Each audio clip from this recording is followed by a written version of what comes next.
Good afternoon বন্ধুরা, কেমন আছো তোমরা সবাই? আশা করি সবাই ভালো আছো, আমিও ভালো আছি। আমার জীবনের একটা ছোট্ট গল্প তোমাদের সঙ্গে শেয়ার করতে চলেছি। ভিডিওটা সম্পূর্ণ দেখো প্লিজ। আমি ছোটোবেলা যখন ছোট ছিলাম মায়ের সঙ্গে বাজারে যেতাম। বাজারে গেলে পরে যখন টেলার্স দোকানগুলোতে কাপড় সেলাই করতে দেখতাম, আমার খুব পছন্দ।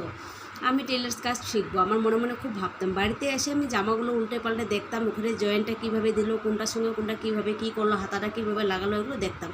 তারপরে আমাদের ওখানে একটা ফ্যাশন ছিল, জানো, ফ্যাশন বলতে ফ্যাশন বলো আর যাই বলো, যত মেয়েরা আছে বড় হয়ে যখন মানে মাধ্যমিক পরীক্ষা দেয়, মাধ্যমিক পরীক্ষা দিয়ে আমাদের ওখানে কিন্তু 3 মাস বন্ধ পায়। তো 3 মাস বন্ধতে সব মেয়েরাই না সেলাই কাজ শিখে। তো আমিও ভাবছিলাম যে আমিও সেলাই, আমাদের পাশে একজন দিদি কাজ শিখছিল মাধ্যমিক দিয়ে, তখন আমি ক্লাস 5-এ পড়ি। তো আমি বলেছিলাম, দিদি আমি যখন বড় হব, আমি যখন মাধ্যমিক পরীক্ষা দেব, তখন আমিও তোমার মতন করে সেলাই শিখবো। তো ও আমাকে মুখের উপরে উঠে কী বললো জানো, বলে আমি আমার বাবার একমাত্র মেয়ে, আমি একাই একটা মেয়ে, তাই আমার বাবা আমাকে মেশিন কিনে দিল না, আর তোর বাবা তোকে মেশিন কিনে দিবে, এরকম করে বলছে। তো ঠিক আছে, কোনো ব্যাপার না, এইভাবে চলে গেল। আমি ক্লাস 8-এ উঠলাম, তখন 2005 মানে 2005-এ আমি ক্লাস 8-এ উঠলাম। তখন আমার আর তর্স হয়েছে না আমি কোনদিন মেট্রিক দিব, তারপরে আমি সেলাই শিখবো, আমার তর্স হয়েছে না। আমি একদিন টিফিন টাইমে আমার বান্ধবীকে সাথে নিয়ে ওখানে একটা বউ বাজারে কাজ শেখাতো, ওই বৌদিটার কাছে চলে গেলাম। গিয়ে বললাম, বৌদি আমাকে কাজ শেখাবে? বলছে কি, হ্যাঁ শেখাবো, অ্যাডমিশন 300 টাকা, আর 3 মাসে তোমার কাজ কমপ্লিট, তোমাকে 20-25 রকমের ব্লাউজ শিখিয়ে দেবো, আর হচ্ছে তোমার প্রত্যেক মাসে 100 টাকা করে দিতে হবে।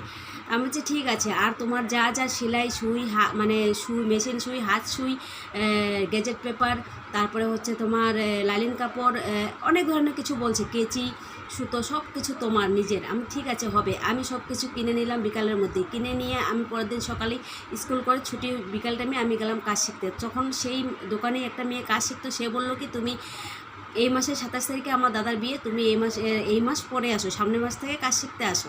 আমি বলছি ঠিক আছে, আমি চলে আসলাম। যখন আমি এসে স্কুলে পরের দিন কথাটা বললাম, আমার বান্ধবী বলছে, তুই কাজ শিখবি? আমার কাকু কাজ শেখায়, আমার কাকুও টেলার, চল আমার কাকুর দোকানে গিয়ে বল, কাজ শেখাবে তোকে। তখন আমি কি করলাম, ওই টিফিন টাইমে আমার বান্ধবীর সাথে আর কাকুর দোকানে চলে গেলাম। গিয়ে বললাম কাকুকে, কাকু তুমি আমাকে কাজ শেখাবে? কাকু বলছে, তোমার বাড়ির কথা পরিচয় নিল, আমার 14 গোষ্ঠীর পরিচয় নিয়ে কাকু আমাকে চিনতে পারলো, কিন্তু আমাকে পরিচয় দিল না যে আমাকে চিনে বা আমার বাড়ির সবাইকে চিনে। যাই হোক, আমাকে কাজে না, আমি বললাম কাকু তুমি কত টাকা নেবে? বলছে কি, আমি টাকা নেব, তুমি আসো আগে, কাজ করো, দেখি তুমি কীরকম কাজ করো, তুমি যদি কাজ করতে পারো তাহলেই তোমার কাছ থেকে টাকা নেবো, আগেই বলবো কী করে তুমি কাজ শিখতে পারবে কি না, আগে দেখি তো।